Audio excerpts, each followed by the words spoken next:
Hello, I'm Jamain Hatton, and today on the recap, we're looking at something unorthodox to this channel. I'm actually giving you tips on how to write, and we're looking at paragraph writing today. And today is the 25th day of June 2017, and it is obviously as a result of students having a difficulty in writing in paragraph form. I wish to help you. Go ahead and listen to this as often as you wish for you to get it. And once you get it, keep practicing it so you don't lose it. Alright? Let's go straight into it. So let me say from the get-go, I cannot possibly teach you everything you need to know about paragraph writing in 5 minutes. This I intend to be a basic video for you to start off with. Let me say as well that you don't only write in paragraph form when you are told to write in paragraph form. Everything you write should be in a nice, orderly fashion, and the paragraph form presents that nice, orderly fashion. The first thing you need to do is to indent. Indent means you're moving away from the margin and you're indicating that I'm starting a paragraph. You will see what I mean by that when I go into that just now.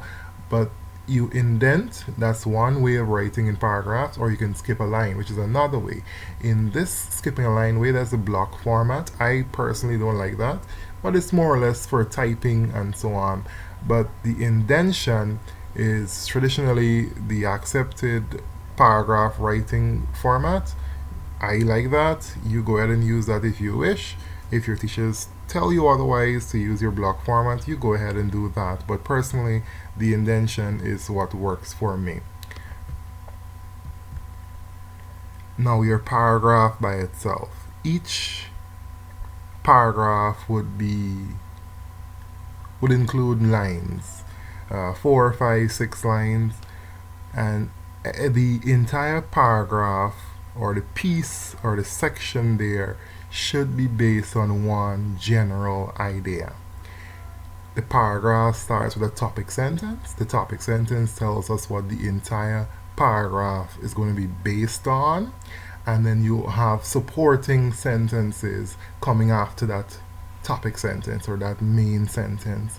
And sometimes, most obviously, the topic sentence will start things off, and then you move on to your not so important sentences or your supporting details. So your paragraphs may vary in length. What does that mean? It means it can have 4, 5, 6 sentences. It can have 9, 10 sentences. It varies. But remember, in one paragraph, there must be one central idea. All you want to put about that central idea should be in one paragraph. If you're moving away from that one idea to another idea, that should go in another paragraph. And when you're going to do that, you must bridge or you must transition from that one idea to another idea.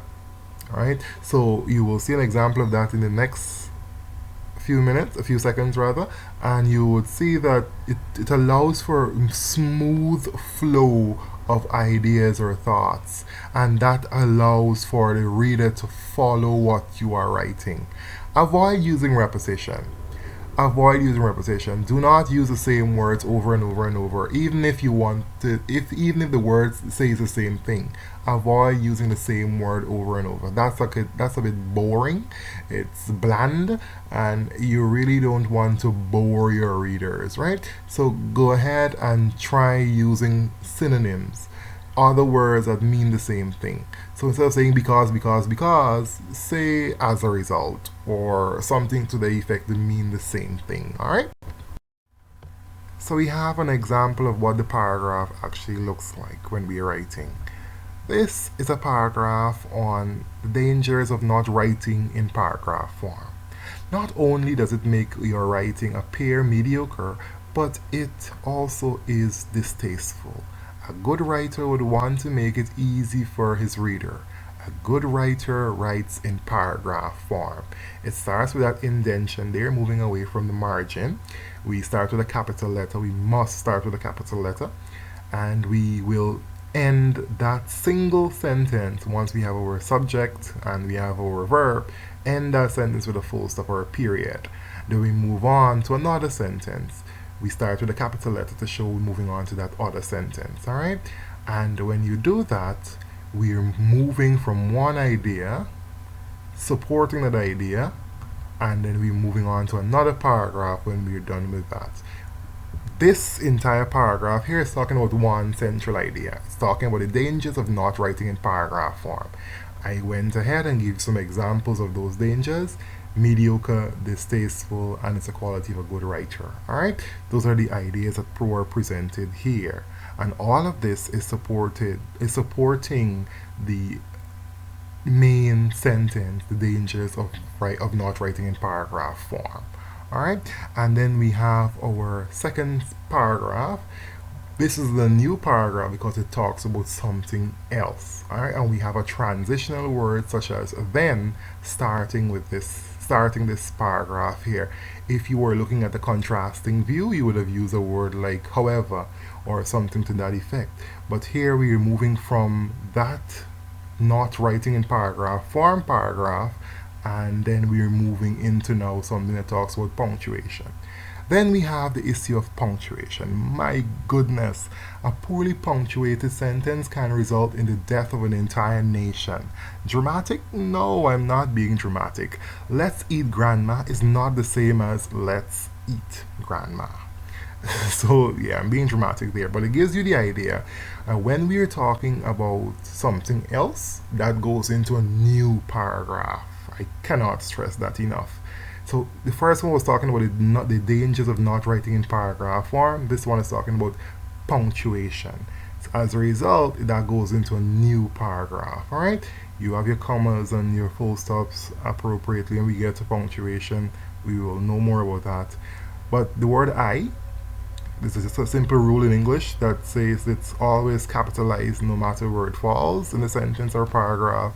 It's always capitalized. All right. So, and I give you an example there of what I mean by punctuation is very important. Look how this looks. This looks nice and easy on the eyes compared to something that doesn't appear nice and easy, like you would see in a few seconds. For some reason, some students like to use an arrow to show a paragraph form. Do not use an arrow. All you simply do is move away from the margin and start writing. Then go back to the margin and continue writing. That moving away or that indentation is showing the paragraph. There is absolutely no need for you to put an arrow there. Do not do it. Do not do it. Do not do this. Look how this looks. Compare this to what was previously presented to you. It's all over the place. It looks terrible, right? This is obvious. This is sometimes the way students write, and this is bad. It's bad for reading and it's bad for understanding while you're reading. All right, so try and separate this. Present to your reader with something easy for him to understand. You can do the block format as well, and in this case what you would do is skip a line to show a new paragraph instead of indenting. Alright, I don't prefer this. I prefer that nice indentation or indentation, some people might say. But the last line there, let's eat grandma, let's eat grandma. uh, to some it might not appear to be something different, but it's very, very different. That comma there, that punctuation mark, a simple punctuation mark, tells a lot. And you want to know a little bit more about punctuation marks? Look out for the next video.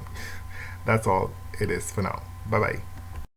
Go ahead and like this if you wish, comment, let me know what you think, subscribe so you can get updates on future postings, send me an email if you wish, just put a subject YouTube and let me know what you wish for me to do next or what questions you might have. Goodbye.